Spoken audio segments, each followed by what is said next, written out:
Hey everyone, it's Andy with this week's Tips for Work and Life. I've got a great one for everybody, but especially the top brass. Those executives who are searching and job interviewing, I've got 3 keys to getting that senior role. Now, if you are a junior or mid-level resource, if you can do these 3 things, I promise you'll get hired. If you are an executive or a senior manager or director or somebody at that level, you won't get hired unless you do these 3 things. So let's talk a little bit think about what's happening when you're job interviewing. You go in there, you're exchanging information, you've got to have the right responses to their questions, you've got to have good questions that you're asking, you've got to have the right background, you need to impress. And when you're at the junior and mid levels, that's usually good enough. But when you're at the senior levels, it simply is not. There are 3 things you absolutely must do, so let's roll.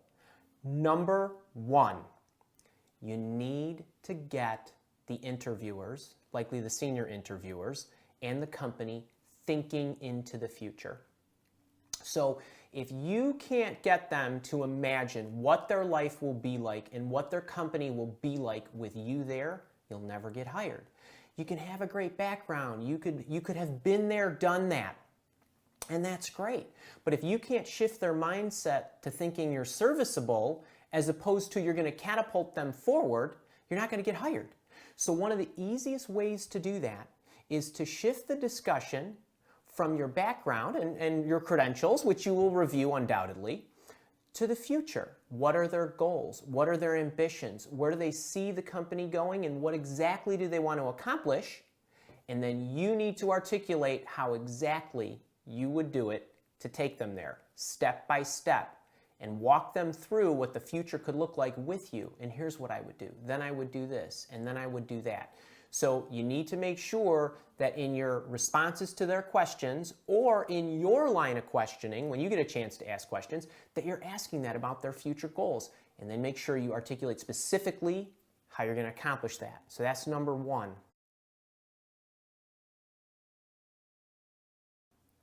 Number 2.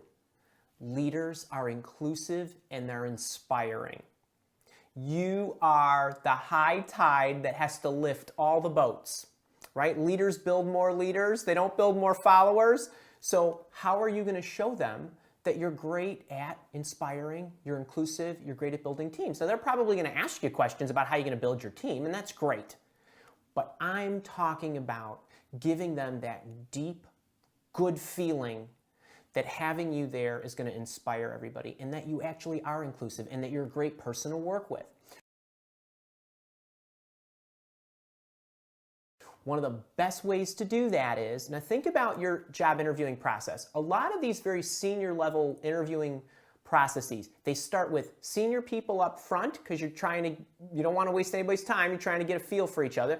Then you have a middle part to it that has a lot of other people. You're probably interviewing with colleagues, potentially internal customers, maybe some of your staff, and so on. And then at the end, you revisit or visit for the first time with a lot of the other senior folks.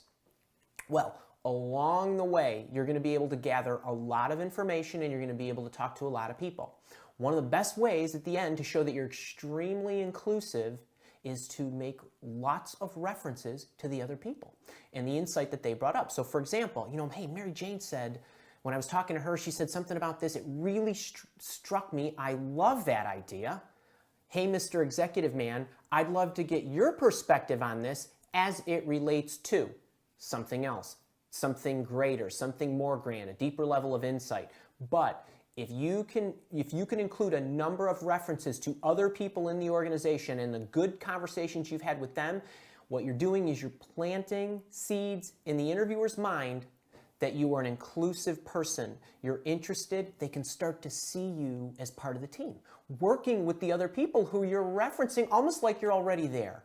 So that's another way, this is a great way to also get them to look into the future by making references to other people that you've interviewed with, ideas they've come up with, your thoughts on them, and getting additional insight from the senior executives in the company. So that's number 2. Make sure you're inclusive and inspiring.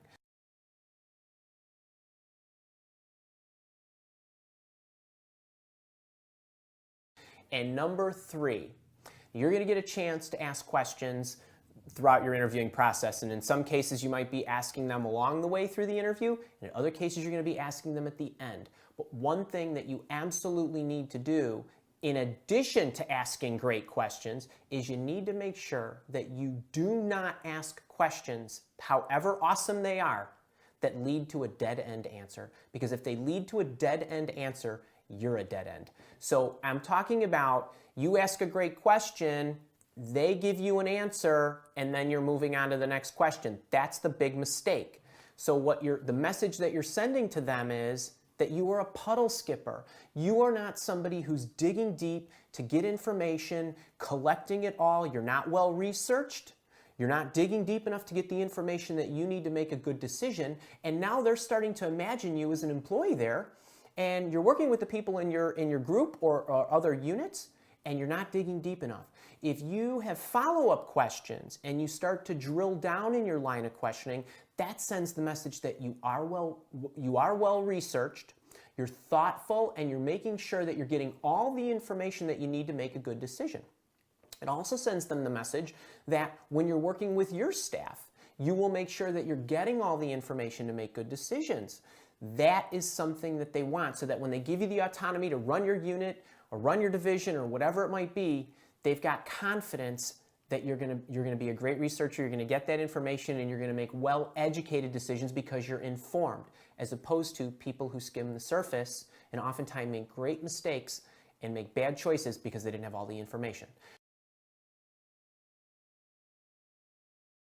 So there you have it, 3 biggies. Number 1, you got to get them to think in the future. Number 2, you've got to get them to feel you're inclusive and you're inspiring. And number 3, you're asking questions that have follow-up questions to show that you're well-researched and that you're great at getting the information you need to make executive-level decisions.